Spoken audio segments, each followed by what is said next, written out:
Arxasında. Hə, Nə üçün?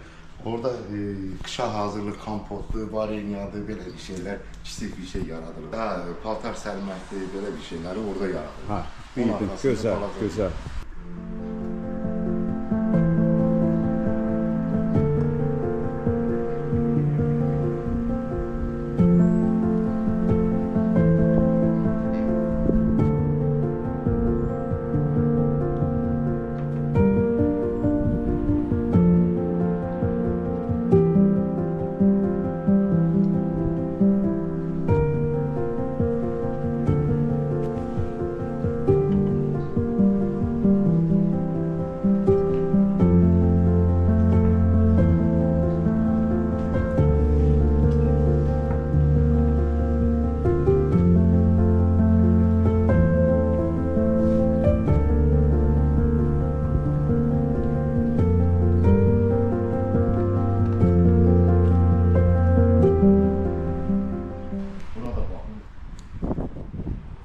Burada bizim söhbətgah yerimiz.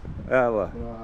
Bura həmin o su quyusunun Bəli. üst hissəsi. Sizə də bir çay təşkil edəcəyik. Çox gözəlcədir, ağsaqqal. Yəni ki, ev hündürdədir. Bəli, bəli. Torpaq bağ aşağıdadır. Əla. Ev hündürdədir. Bəli. Buradan da ümumi bağ. Müxtəlif meyvə ağaclarıdır. Çox gözəl. Tutdu, güllərdir, alça ağacıdır. Əla, əla. Cilanlardır, işnədir, hamısı var. Əla, gözəl.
Vüsal bəy, buyurun gəlin bu evin giriş hissəsinə.